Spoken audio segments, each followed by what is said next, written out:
কুষ্টিয়া সরকারি কলেজের শহীদ মিনারের যে মাঠ, এই মাঠে একটি আন্তঃবিভাগীয় ফুটবল খেলার আয়োজন করা হয়েছে। এই উপলক্ষে এইখানে মাঠটা অপরিষ্কার অপরিচ্ছন্ন ছিল, এখানে বিভিন্ন ধরনের ময়লা আবর্জনা ছিল, ছোট ছোট কিছু গাছপালা ছিল, সেগুলো এখান থেকে সরানো হয়েছে। তো সেই ছোট গাছের চারা যেহেতু কেটে ফেলানো হয়েছে, এই কারণেই এখানে সাধারণ শিক্ষার্থীদের ব্যানারে কুষ্টিয়া সরকারি কলেজ কুষ্টিয়ার সাধারণ শিক্ষার্থীর ব্যানারে একটি প্রতিবাদ বা একটি মানববন্ধন আমরা দেখতে পাচ্ছি। এটি এখন খেলা উদ্বোধন করা হয়েছে। মাননীয় এমপি মহোদয় এবং কুষ্টিয়া সরকারি কলেজের প্রিন্সিপাল তারা এসে খেলা উদ্বোধন করেছেন, কিন্তু খেলার ঠিক মাঠের ভেতরে গোলপোস্টের কাছে এখানে এই প্রতিবাদী শিক্ষার্থীরা কিন্তু এখানে তাদের আন্দোলন চালিয়ে যাচ্ছে। তাতে খেলার মাঠের ভিতরে চালানোর কারণে খেলাটা কিন্তু পরিচালনা করা সম্ভব হচ্ছে না, এবং তারা গাছ কাটার যে প্রতিবাদ, সেই প্রতিবাদে তারা এই মানববন্ধনটি করছে।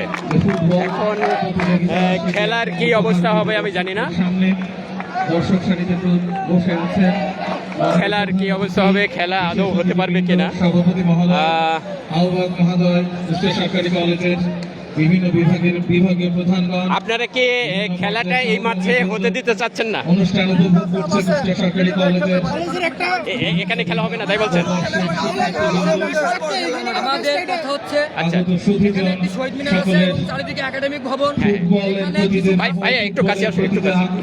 আকর্ষণ, সেই আকর্ষণকে মহকে এবং কুষ্টিয়ার মধ্যে এবং খুলনা বিভাগের মধ্যে একটি বৃহত্তর ন্যাশনাল বিশ্ববিদ্যালয়, সেটা হচ্ছে আমাদের কুষ্টিয়া সরকারি কলেজ। এই যে মাঠটিতে আপনারা দেখছেন, এখানে ফুটবল টুর্নামেন্টের আয়োজন করা হয়েছে। এখানে চারিপাশে একাডেমিক ভবন এবং এখানে আমাদের কলেজের কেন্দ্রীয় শহীদ মিনার অবস্থিত। তো এইখানে মাঠের চারিপাশ দিয়ে আমরা গাছ লাগিয়েছিলাম, শিক্ষার্থীরা এবং অনেকেই এই গাছ লাগানোর সাথে জড়িত ছিল, যাতে আমরা সেখান থেকে ছায়া পাই। গাছ আমাদের অনেক উপকারী বন্ধু। তো সেই গাছগুলো, কিছু গাছের বয়স 2 বছর ছিল, 2.5 বছর ছিল এবং 6 মাস ছিল। আমাদের প্রিন্সিপাল অস্থায়ী খেলার মাঠ তৈরি করে এখানে সেই গাছগুলো নিধন করেছে, এবং আমরা এখানে যারা দেখতে পাচ্ছেন সবাই সাধারণ শিক্ষার্থী, তারা গাছ নিধনের বিরুদ্ধে। আর আমাদের যদি খেলা এতটাই গুরুত্বপূর্ণ হয়ে থাকে, আমরাও খেলাধুলা করি, আমাদের বৃহত্তর মাঠ আছে কলেজের পাশেই, সেখানে কিন্তু অনেক ধরনের খেলা, ফুটবল থেকে শুরু করে ক্রিকেট এবং যে কোনো প্রোগ্রাম ওখানে করা সম্ভব। তো এই অস্থায়ী মাঠের কোনো প্রয়োজন ছিল না। আমরা এই জন্য এর প্রতিবাদে আজকে এখানে দাঁড়িয়েছি, যে কেন এভাবে অবৈধভাবে কারোর থেকে পারমিশন না নিয়ে, কথা না শুনে গাছগুলো নিধন করা হলো। আমরা এর জবাব না নিয়ে আজকে ফিরব না। অবস্থান করছি, তাদেরকে অনুরোধ জানাচ্ছি, আহ্বান জানাচ্ছি খেলার মাঠটি ত্যাগ করার জন্য।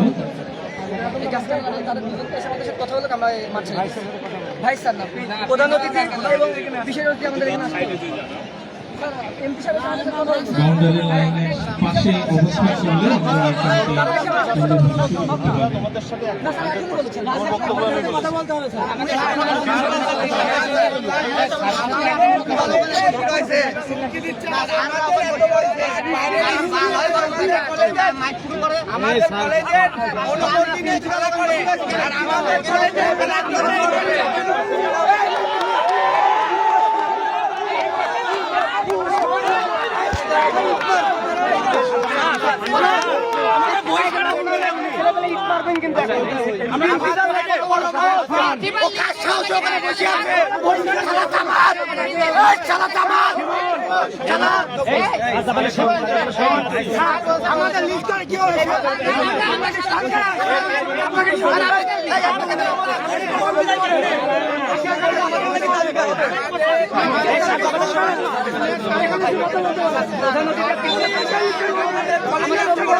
আমাদের কলেজের অনুমতি নেই, খেলা করে না, না বাইরের স্কুল কলেজ, আমাদের কলেজের অনুমতি নেই।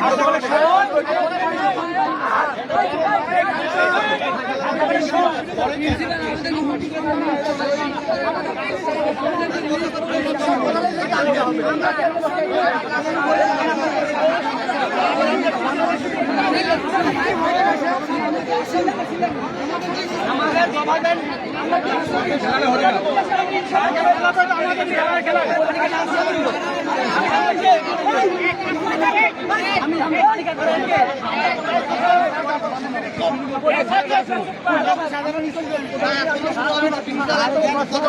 সরকারি কলেজের